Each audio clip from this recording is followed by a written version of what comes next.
So my Toyota Tacoma feels naked. It looks naked. I've been taking mods off of the truck for a couple of reasons, actually, or one of two reasons. Either I'll be trading it in for the 2024, or I'll be starting a new build on it. Either way, it's exciting for me. But this is the first drive, literally, since I removed the sport bar off of the back. I've actually been removing a lot of weight from the truck.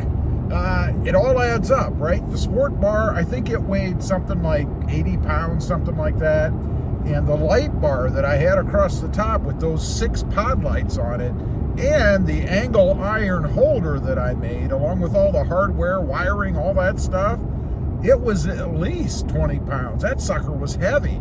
So that's 100 pounds off of the truck right there. No wonder I'm getting such horrible gas mileage, right? I've added all this weight, wheels, tires, sport bars, lights, whatever else, and then wonder why the gas mileage is so bad. But anyway, I took that thing off, and driving around in the truck right now, I kind of wanted to see what it would feel like without the weight on it. Would I even notice anything? I mean, I have the pedal commander on here now, so I didn't really have any kind of an acceleration or lag issue. I mean, I didn't have any. It eliminated all that. Love that thing. But I gotta say, might all be in my head, you know, kind of like the placebo effect. Well, almost. I mean, I really did do something. But anyway, it feels even more quicker.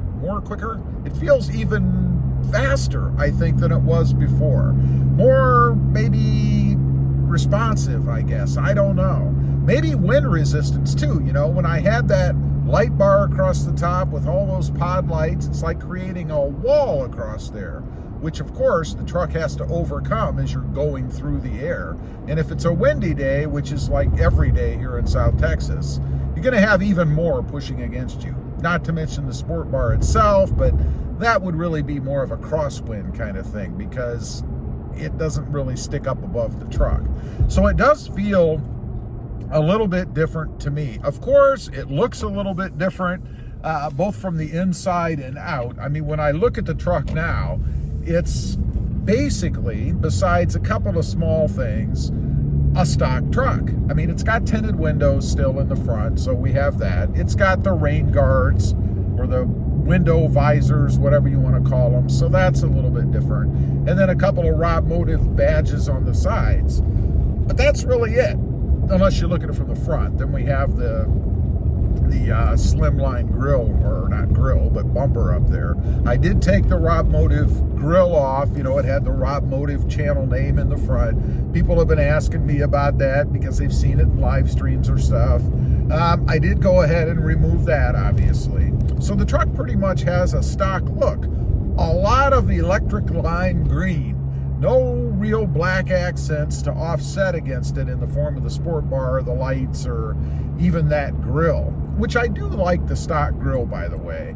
I kind of went back and forth before I ever changed it because I thought Toyota did a really good job when they went with that kind of new honeycomb-like grill. So I think it looks good on the truck. Do I like it better with the mods and stuff on it? Why, absolutely I do. And my plan, if I go with a different truck, is to put that sport bar on the new truck, assuming it fits. If not, it'll be for sale because it's too big to keep around. As well as the wheels and tires. I am hoping that the wheels and tires on this truck will be able to be used on the new truck. I can just do a swap.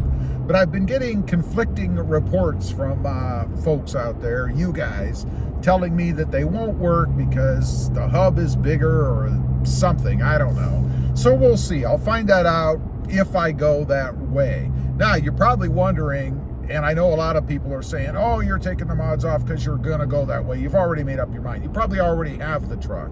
Well, you see the electric lime green there?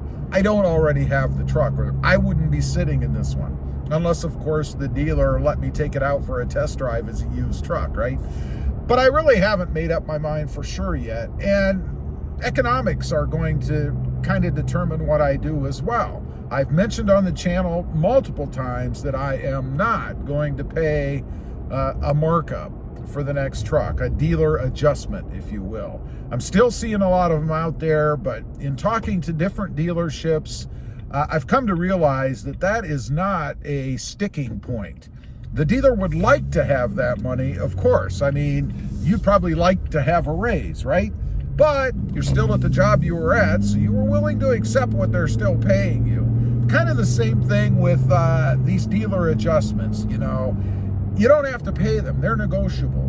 It doesn't mean you may get out of them altogether, but you certainly could, and if nothing else, you can get it lower. There's no way a dealer's gonna let you walk if they've got a, let's say a $5,000 dealer adjustment, and you come in and offer them a $3,000 dealer adjustment. I'm just saying, it's not gonna happen. Not that I would do that. I wouldn't pay a nickel over MSRP unless it was in the form of some kind of an not an aftermarket, but an addition to the truck, I guess, in the form of maybe tinted windows that was already on, or something else that came from the factory with the truck in the form of an added port addition, I guess. Really wouldn't be from the factory then, it would be from the port. But that's really the only way I would accept anything, and then it would have to be something that I want. You know, I talked to one dealership and they told me that they do a paint correction and, or not correction, but protection, and a couple of other things, but those aren't done until the truck is actually at the dealership. It's something that the dealership does, and then of course they make money on it. Why wouldn't they? I mean, they're not doing it for free. They are a business, right? And I don't fault any dealership for doing that. I mean, it is a business, and if you can get more money for something, that's the name of the game. Why wouldn't you? But things like that, I'm not willing to pay for, particularly if they're not already done. You know, going back to the dealer that offered the paint protection, they also said that they do a tint. Well, the tint's not done when the truck arrives at their dealership. They would have to either send that out or have a mobile company come and do it. So it's something else that you can negotiate, because it didn't cost the dealer anything anyway if it's not already done. And then you might be able to negotiate on it anyway. So the truck, getting back to my main point, is it any different? Does it feel naked to me? Yes, it does. It feels naked to me because I've had it so long with all the mods and stuff on it, and now it's really pretty much stock. Not quite, and it won't be fully stock when I trade it in, but it's gonna be about as close as I can get it without making major changes like replacing the front end where I had made a cut to put that new bumper on. Anyway, leave a comment. Let me know if you've ever experienced this. Maybe taking some things off your truck. Feels like a completely different truck, like it's now naked or something. And did you notice any difference in the way it performs? Acceleration, pickup, which I guess is the same kind of thing. Maybe a fuel economy increase. I'd just be curious to know.